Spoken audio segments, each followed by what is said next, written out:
alaikum. Welcome to Shaping Tomorrow. This is Syafiq Borhannuddin. I'm Senior Research Officer at IKIM. This show is produced by Mazlina, Ismail. And with me today is Brother Syed Muhiyuddin Al-Attas. And we'll be discussing still on this idea of unlocking human potential, but focusing specifically on the role of the university. Welcome back, Syed. Thank you, Syafiq. So, Syed, this is, I would say it's based on our survey of the debates in not only in the Muslim world but also in the Western world in recent time. It seems like there has been what has been going on in recent time is that scholars from prominent universities such as Harvard and Yale, and I think there is one scholar from Cambridge as well. They are questioning on the fundamental role or purpose and mission of the university itself, because it seems like, for instance, this former academic at Harvard, or perhaps he's still an academic at Harvard, his name is Harry R. Lewis. He wrote a book called Excellence Without a Soul.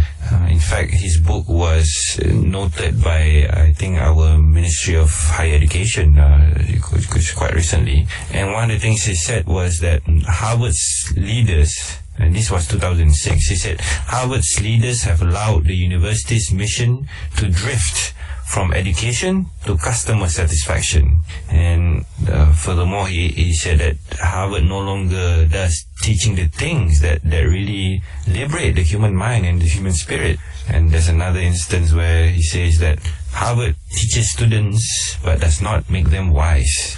And as for this, another author which to draw attention to is in recent times, also from an Ivy League university background. His name is William Deresiewicz. He taught at I believe Yale University, and he wrote a book called Excellenceship: The Miseducation of the American Elite and the Way to a Meaningful Life. So basically he's saying that the students that they have been graduating in the Ivy League universities, they are excellent, but they have fulfilled all the requirements for getting into a top university, but it's a very narrow conception of excellence. So they're just like sheep, basically, he's saying. So these are all very interesting, Syed. And I suppose they, well, personally, as a former lecturer in 2 or 3 universities, I'm aware and we know that there has been some vice chancellors, some major figures in the higher education setting in Malaysia who are trying to re-examine, or in the Islamic terminology, to do a muhasabah on how we understand and think and try to run the university. So, but before we go further on this matter in this modern setting, Syed, perhaps you can enlighten us on the historical background on the present-day modern university system and idea. What is it that led us to the current university system, please? Yes, thank you so much, Syafiq, for that very wonderful introduction. However, I suppose it is very important for us to for our perhaps listeners who have just joined in, or for those who have been following the previous discussions on how this topic on the university which we wish to focus today is related to the overall theme, the unlocking of human potential. First, let me just state that the university, as the highest institution of learning, or as a high institution of learning within every society, represents, I suppose, or ought to represent the collection or the association of the individuals within the society that deliberates on the most important intellectual and spiritual matters. And once we understand this, we can therefore see that the status of a university within a country, within a nation, within a civilization is something extremely important for the perpetual sustainability and development and growth for the overall society. After all, although primary and secondary education are all very important in preparing the students to go into university. The university is where they prepare themselves for independent thought, is where they develop long-lasting habits of the mind and habits of spirit and soul, and where they are meant to absorb the highest degree of civility or the highest degree of adab, and they return to their respective places within society in order that they can, I suppose, bring about what Professor Wan described as a culture of knowledge. This is Professor Wan Muhammad Noor. Yes, who wrote Budaya Ilmu in the 1990s, and in that he tried to promote a situation whereby an entire culture can shall we say, radiate with knowledge centered around individuals who have been properly educated.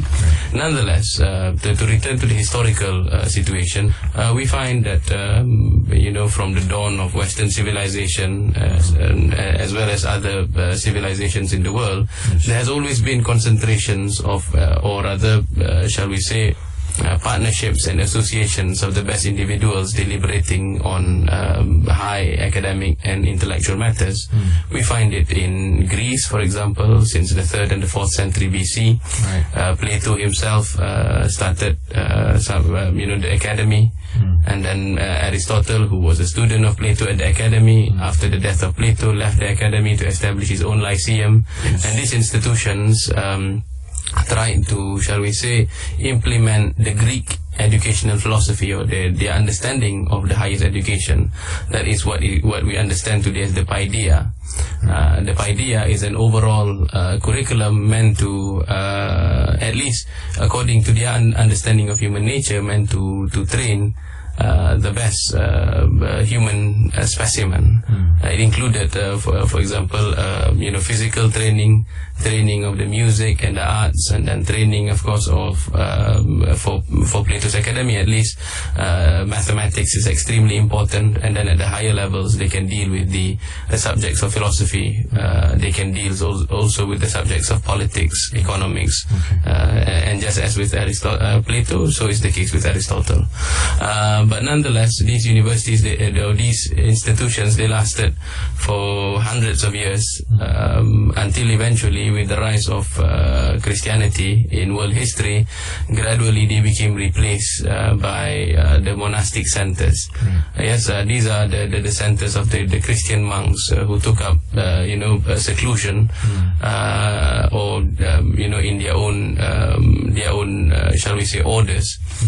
For example, you have the Benedictine order in the 5th century or so, and whereby people undertake processes of inward trying to improve their inward state according to their own understanding, whilst at the same time preserving some degree of learning in the grammar and in letters. But the vigorous philosophical discussion is no longer pursued in the Christian tradition. That has something to do, of course, with the position of some of their own theologians and their own shall we say, their own discussions and their own decisions by the Christian fathers of the 4th and the 5th century, chiefly Augustine, but also Tertullian, those who opine quite a pessimistic view of the study of the realm of nature and overall study of science. They demean the study of nature, and they demean also the human reason which was utilized to study nature. This was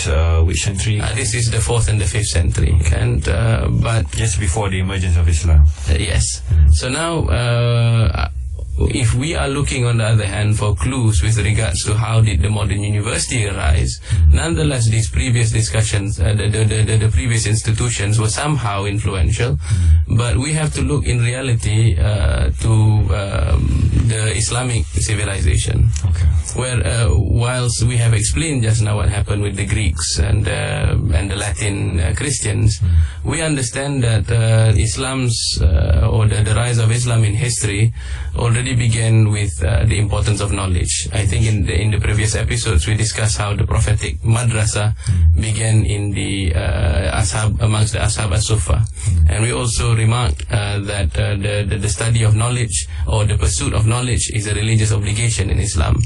And we pointed out also that some of the Sahabas were already engrossed in the study of the book of Allah, in the Quran and the hadith of the Prophet. And within one or two, shall we say, within one or two generations, they had produced within their own efforts, the study of the legal aspects of religion. And there's the birth of fiqh and the birth of usul. Gradually, what happened also was with the shall we say, the spread of Islam into several empires, administrative requirements also emerged. So therefore, alongside higher learning in the religious and the spiritual sciences, they require now an understanding on administrative and bureaucratic matters. In particular, we're talking about the Abbasid, even the Umayyad dynasty, in order to staff the shall we say, the empire. But I suppose if we look at one particular model, of course we said that the study of the religion, the Quran already makes a possibility for the study or for the birth of multiple sciences, yes, theology, the sciences and so on. But in terms of the organization as a system, the organization as a group, one particular example can be the Nizamiyah. Yes, that of Nizamul Mulk. About 10th, 11th century. 10th century, 10th century, contemporaries with Imam al-Ghazali. Nizamul Mulk lived during the time of during the Seljuks, and during this time there was already an onslaught coming from Shi'i thought and Shi'i politics within the extreme side. Yeah, the extreme side.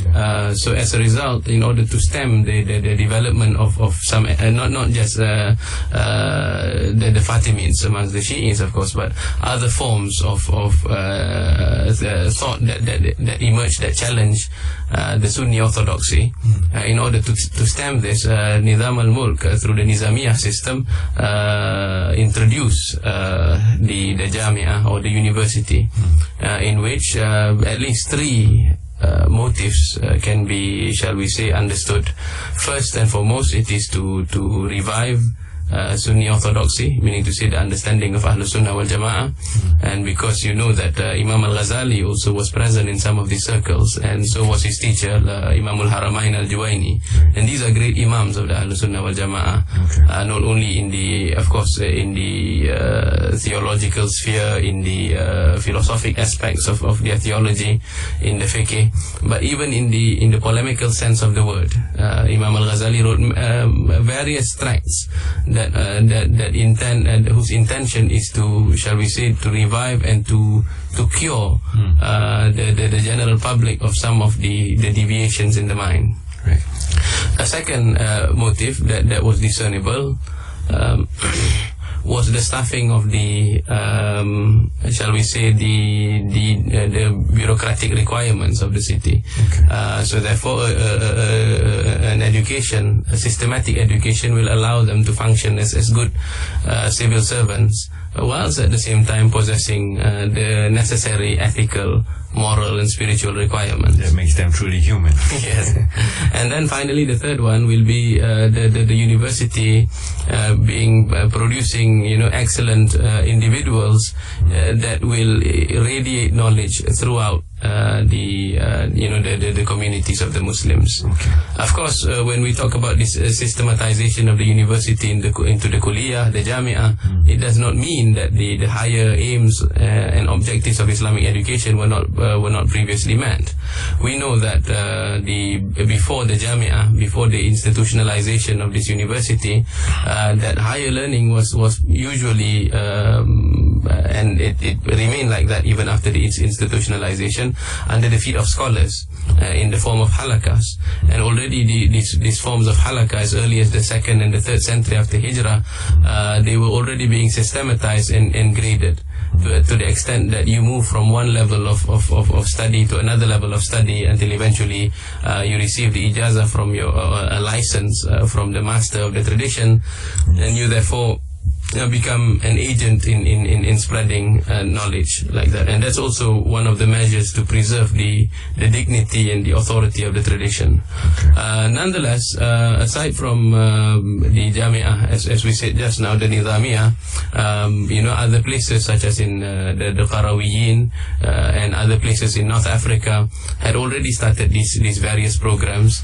And we know also of Al-Azhar, despite being founded by the Fatimiyah, later would become, I suppose, one of the longest surviving Sunni madrasa, or which translates into the modern the university amongst the Muslims. That's a very comprehensive sketch of the early beginnings of university in the Western civilization and Islam.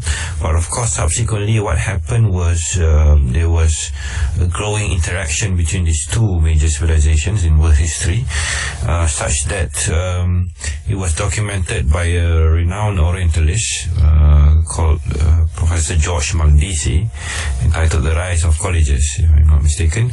So I believe it was there for the first time in the history of Western men that they acknowledge that this idea, the idea of colleges and universities, has its roots from the Muslim or Islamic civilization. Can you please elaborate on that? Exactly. I think there is also a work published on the classical foundations of Islamic educational thought, wherein it is collected some of the seminary ideas by Muslim thinkers, the likes of Ibn Khaldun, Ibn Jama'ah, Ibn Sahnun, Al-Zarnuji, on various aspects of educational thought, in which the editor argues there that yes, it was the madrasa that, as George Makdisi pointed out, is the model through which the modern universities from the Latin West arose. The interactions, as you said, was part of the argument, but also because of the time frame. The madrasas, they emerge in history as early as the 11th, 12th centuries, but you don't see the modern universities, Oxford, Cambridge, Bologna in Italy, until the 13th or the 14th centuries. Maybe the earliest one was in the 13th century.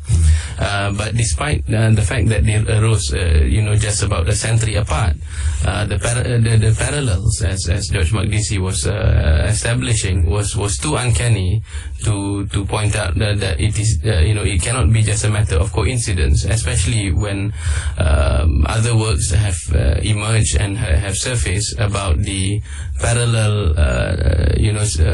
parallelism, not just in institutions but even in ideas.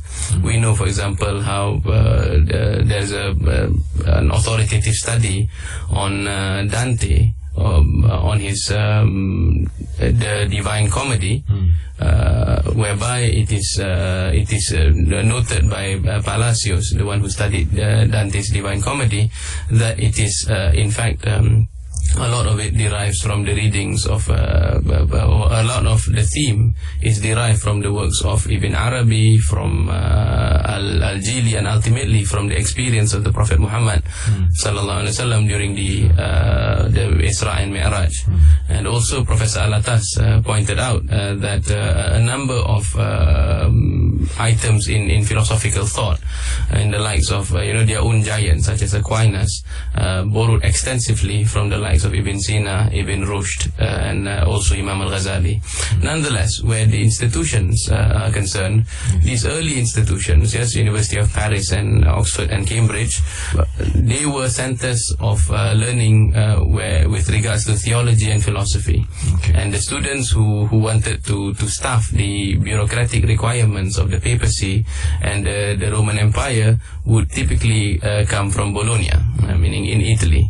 And these two institutions, rather than being called university, they are properly labeled, the Studium Generale. Yes. That is because, unlike the madrasa, which prepares the student to become a holistic individual with multiple subjects ranging from the rational to the religious sciences, alongside, of course, other traditional institutions. We're not limiting ourselves across to just the madrasa, because alongside the madrasa were, other institutions such as the khanqa, the zawiyah, and the what is it called? The ones that we find in amongst the Sufis.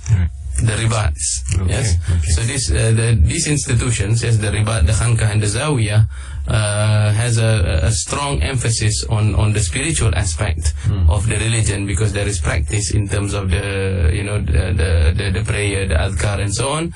But it also emphasizes on the education of fiqh.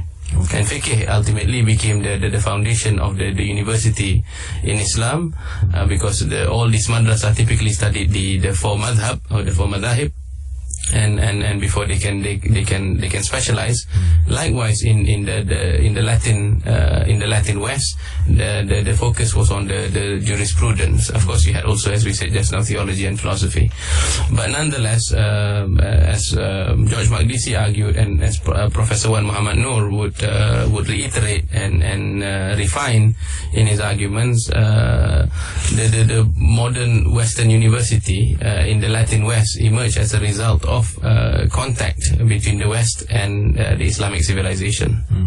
Okay, I think there's another crucial aspect as well between this early phase or in the development of the modern university, which is crucial to our conversation, which is this term faculty employed in the structure of the university, in the physical structure. And I'm not sure whether any other scholars have pointed this out, but Professor Syed Al-Attas in his Islam and Secularism mentioned that the fact that this term faculty is employed with regards to the structuring of the university, it implies that the university is modeled upon a human being, because when you talk about faculty, I'm not sure if modern psychology still talks about this or still use this term, but in the so-called Middle Ages and classical psychology in the Islamic tradition and in Western tradition, this faculty psychology is still is a dominant position on the nature of man. But in the case of the Islamic civilization, therefore the model will be not just any man. You talk about, since it's modeling after a man, in the Islamic civilization it must have been modeled after the most perfect of men, the Prophet Muhammad ﷺ. But of course, gradually when the Western civilization, whether they realize it or not, they adopted this aspect of the role model perhaps is no longer there. Therefore, perhaps they have the Christian ideal of producing of a certain kind of good man, which is perhaps more agreeable with us. But gradually, as we come to modernity, this idea has been totally lost. Is this the case, right? All right. Yes. I do like what you said about the Prophet Muhammad being ultimately the role model for the university, and how modernity gradually phased this out of the purposes of the university.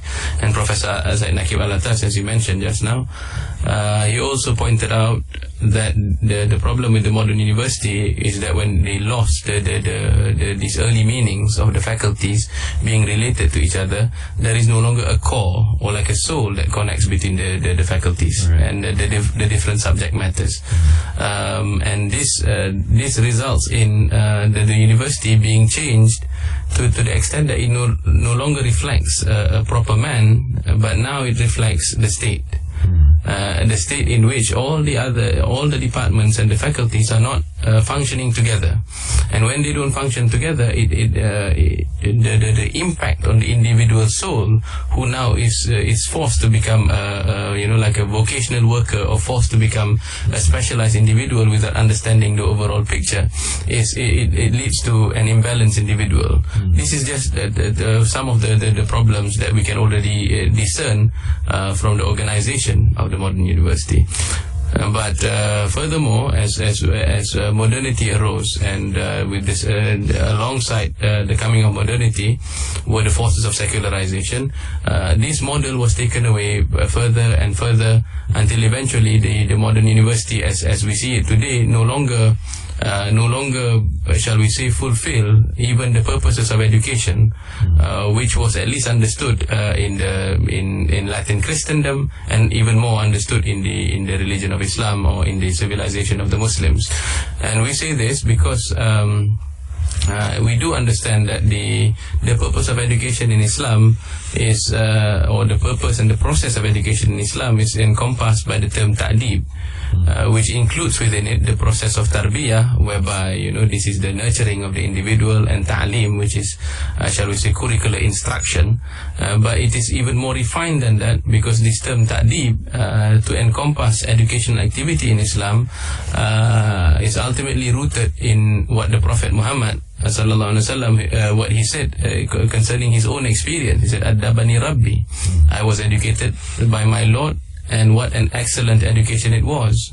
And furthermore, this term ta'dib, as the process of progressively instilling something into the individual such that he recognizes the proper places of everything. This process is also, at least this term, is used with regards to the Quran.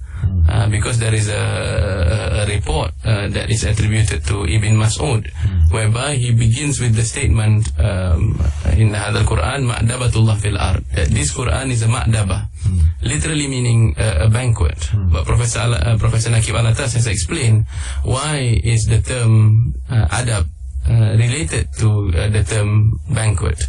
Because in a banquet, as we all know, it consists of a means of shall we say, joyfully partaking of a meal, in which the people who come there are of a certain excellent stature, and they recognize their differences and their own respective excellences.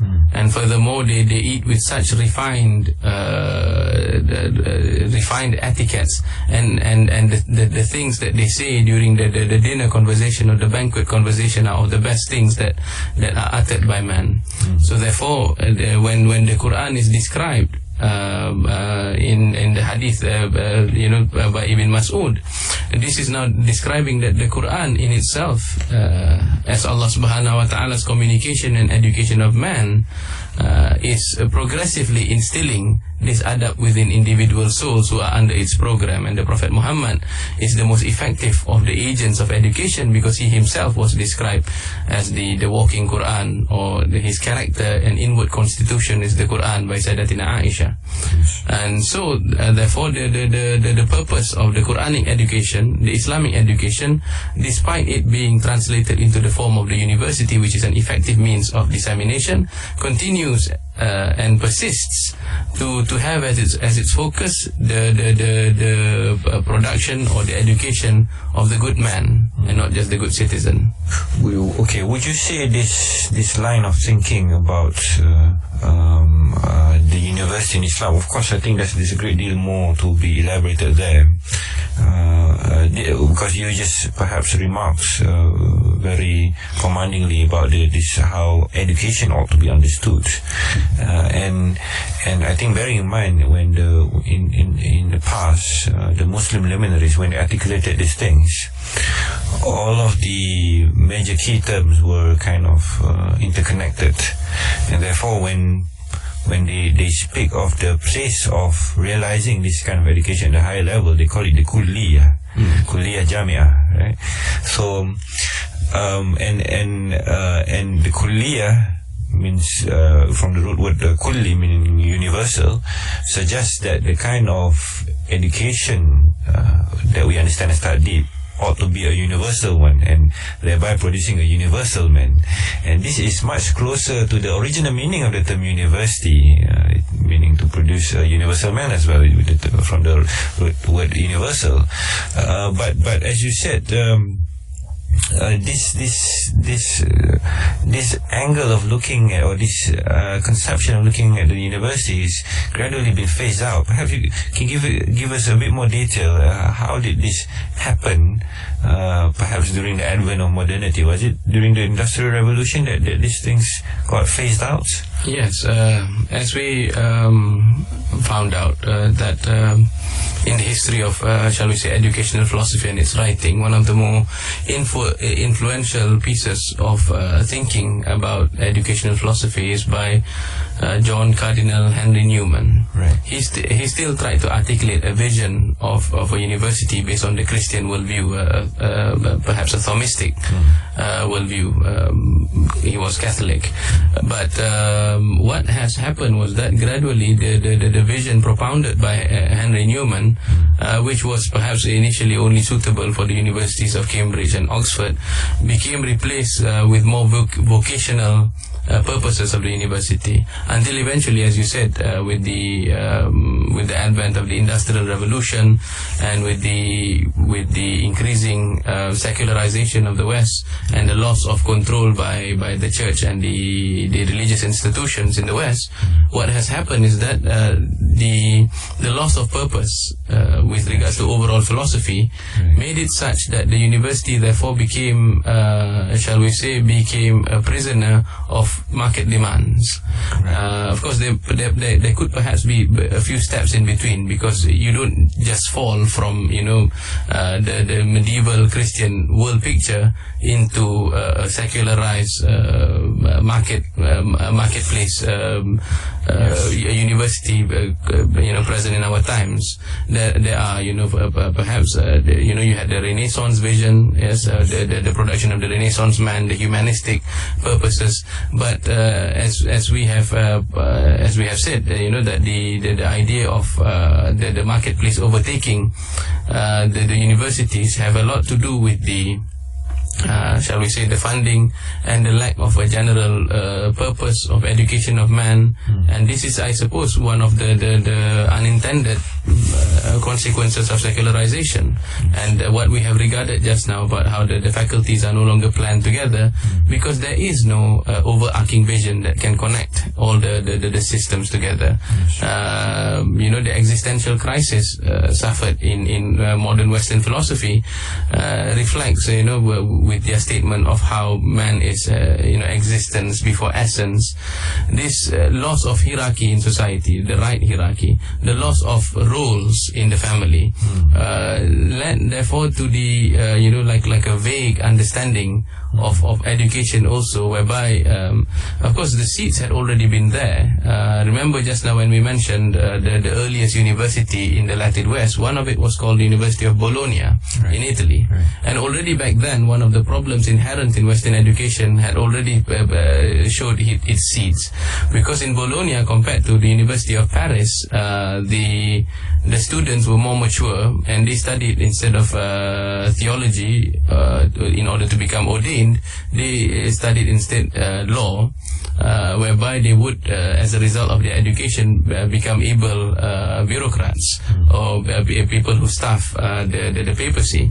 So therefore, already with their mature age, they already determine the student-teacher relations, in a sense that they understood their shall we say, their teachers or their lecturers not as their masters, but more like their employees. And this persists until today, the understanding that the university is like a big supermarket where you can shop for courses for as long as you have the ability to finance your studies. Okay. And so this is a great distortion on the original purpose and making of this. Surely, because this would be the opposite of what Imam Al-Ghazali describes in the Book of Knowledge, of Seeking Knowledge. Imam Al-Ghazali had already said there that what knowledge would detest going into the heart of the arrogant youth, the way water would detest going to high places like mountains. Yes. In Imam Al-Ghazali's Book of Knowledge, there are already requirements of the student of knowledge before he can sit at the feet of teachers. Yes. Humbleness is one of them, and purification of the heart. And he also talks about how the heart, like a vessel, cannot receive knowledge for as long as it is full of shall we say, deformities and impurities likewise. But in our times, as a result of lack of understanding these fundamental notions, there's knowledge, the meaning of man, and the perfectibility of man, knowledge therefore becomes like a matter of competition of finding cutting edge skills, shall we say, in order to promote one's civil or civic existence in society. I think this recent article by a writer, I think he's an academic, his name is Roger Scruton, in April 2015, our listeners can look this up on the internet. It's titled "The End of the University," reflects the degree of pessimism and despair on the state of the modern day university. So Syed, we don't have much time left. Perhaps to conclude, and we may have to continue this conversation, but at this point, what would you suggest to those who are within the university institutions, whether they be lecturers or students, for them to make things a little bit better and more bearable for now? Yes, of course. In the what is truly required is a systematic overhaul and change, but it doesn't mean that you cannot have interim measures in order to at least, shall we say, ameliorate the situation. Yes. One of the means that can be effectively achieved is for those who would become teachers, who are teachers, or who are responsible for the dissemination of knowledge, to understand fully the fundamental notions that they need to understand. One of them is to understand the meaning of education, the meaning of a student, the meaning of a teacher, the meaning of man, of course, and the purpose of education in the sense of trying to arrive at an ever closer mirror image of the Prophet sallallahu alaihi wasallam, and to have this ability to develop himself or herself in reading the classical works also, to read Imam Al-Ghazali's Ayyuhal Walad, to read Imam Al-Zarnuji's Instruction of the Students. These are works that will remind the teachers, not just of course those who are working in universities, but even those who are teachers at the level of primary and the secondary schools, so that when they know their real role, based on how it is defined in the religion, then therefore they know that they are not just, shall we say, people who are there to deliver curriculum in the pigeonholes. They are not just there, I suppose, to think of the pedagogical methods. Pedagogical methods are not as important as the content that they have to deliver. And one of the content is the requirements of this religion is the content of good akhlaq, and the content of the imparting of ta'deeb. And in order to do that, they need to effect creative measures within their own individual disciplines. They can study and improve themselves in trying to understand the relation of their particular discipline to the other disciplines, and how this fulfills the fardu ain and the fardu kifayah. And I think this can be done in the interim without disrupting the system, but yet still producing to a certain extent good individuals. And then outside of the classroom, if they have the abilities, they can still conduct reading sessions, and they can elect to undertake courses and to attend lectures. Basically, they have to exercise their collective and individual wills to reacquire what is lost of their heritage. So that eventually, if the system changes for their benefit, they are already ready. If it doesn't, the students that come out of their system will not just be mindless, soulless people who become, shall we say, ransom to the market demands. Yes. That's a wonderful strategy. Syed. Alhamdulillah, ladies and gentlemen, you've been with me, Syafiq Borhannuddin, and our guest, Brother Syed Muhiyuddin Al-Attas, discussing on the role of universities in unlocking human potential. Thanks again. Thank you once again. Till next time. Billahi taufiq wal hidayah. Wassalamualaikum warahmatullahi wabarakatuh. Waalaikumsalam. IKIM FM.